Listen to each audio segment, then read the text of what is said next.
Hey everybody, it's the Board Game Blogger. Today I'm here to review Fauna. Now, it's a game designed by Friedemann Friese. Normally when you hear Friedemann Friese, you're thinking, maybe an economic game, Power Grid is most well known. But that's not what you have here. Here it's actually a very light party game. It's not really a board game. There's a board, but all the decisions you make are kind of based on outside knowledge, best guess type of decision making. So I wouldn't really classify it as a board game. The theme of the game is, the different players are kind of guessing where different animals come from and how big or how small they are. Now, the rulebook. It's a nice color rulebook. Rules are quite simple. It's a short 7 pages. Rulebook's well done. What's neat about the map is it is in fact double-sided, and because you can guess, one of the aspects of the game is guessing the animal's height and weight. They have it in both metric and imperial, so that is a nice feature about the board. But to me, I just find there's just not enough real decision making. It's just what you have are different cards here. Now they'll be hidden up, and you just sort of have the animal, what areas or how many areas in the world they live, and then if you can guess the weight and height. Now the cards are very well done, beautiful pictures. They've got both a front and back, and you can there's just a ton of cards. What you would do is you shuffle them up and then throw them in the card stack here, so you're hidden where in fact which areas they live in, and you just see the name of the animal. Here it's an Andean mountain cat, and it's in one area. So Andean, I'm going to guess, probably the Andes region, South America, and different players will place guesses.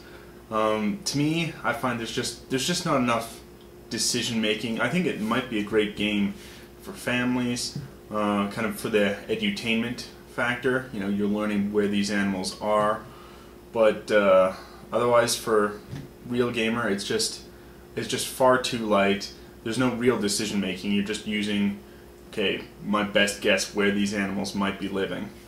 But why don't we see how it actually plays? Okay, so here's the board. I've got the weight, the length, and the tail length here set up in metric, and we have the world board broken down into different regions. Now the start player has this kind of start player lion marker. In an R game, it will be yellow.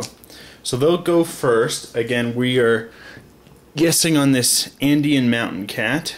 We know there's one area. We can also get the weight, the length, and the tail length. You also score points for guessing adjacent regions. Now again, because of this name Andean, I'm going to zoom in here on South America, and we can see it's broken down into a bunch of regions. There's Patagonia, Andes, Brazil, Gran Chaco, and so on. So yellow player is going to guess the Andes region with their first guess. We're going to just pretend it's a two-player game. The green player is going to guess Patagonia. It's an adjacent region, so it would score. Yellow will do Pampas. Green's throwing in there. You have a total of 6 cubes to guess from, so you can make several guesses. Gonna go here again, because this is an adjacent region to the Andes, and I'm guessing it is in fact in the Andes. I could be wrong. It could be in the Gran Chaco region, as the game breaks up the regions. But I'm still going to throw something here into Central America. You can also make guesses here on the weight and the height. Yellow's going to guess it's between 20 and 50 kilos. The length maybe between 3 and 5 meters. And those are going to be all our guesses. Now, if I've got a guess wrong, then I lose access to that cube for the next round. But each round I gain back one lost cube. So if I only get one guess wrong, I will get that cube back right away. If I have 2 guesses wrong, I'll lose access to 1 cube for a round. Now we'll draw it out and see.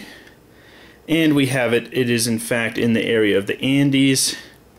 It says the family of the species it is. The weight is between 4 and 6 kilos, and the length is between 60 and 75 centimeters. So quite a bit wrong on the weight and length.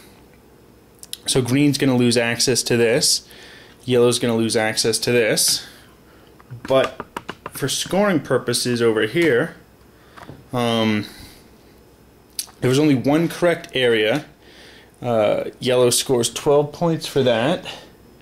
And then for their 2 adjacent ones, they also score 8 points.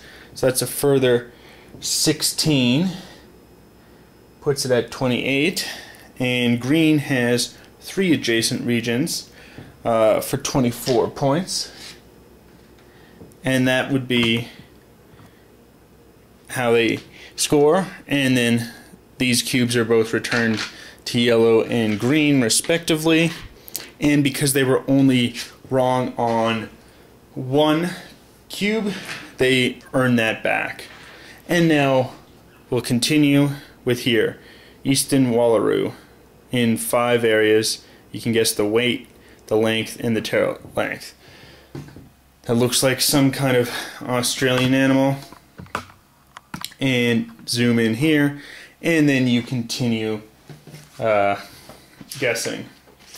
And you simply just play up to, in a 2 or 3 player game, 120 points. For a 5 player game is 100 points, or a 6 player game is 80 points. Now obviously if you need to play a shorter game, you can just simply designate, oh, we're just going to play to 60 points or whatnot. It's and that's the game. There's lots of different cards. You can guess fish, and then guess sort of the ocean regions, and you're just, you know, guessing various animals. So I mean, the cards, really beautiful cards, good card quality.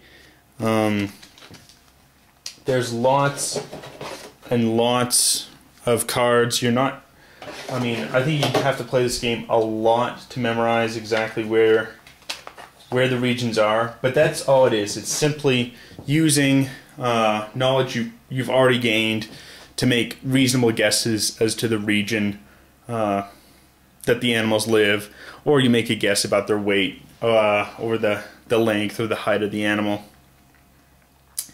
Again, I think this game would be really good for families, for children learning about the animals.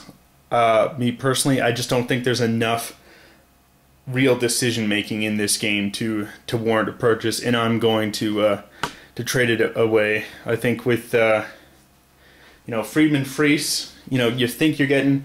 I thought this game was going to be a lot different than it actually was, and it's just too light of a game. There's no real decision making, and it's just based on outside knowledge. But again, that might be the right game for a family. Till next time, I'm the Board Game Blogger.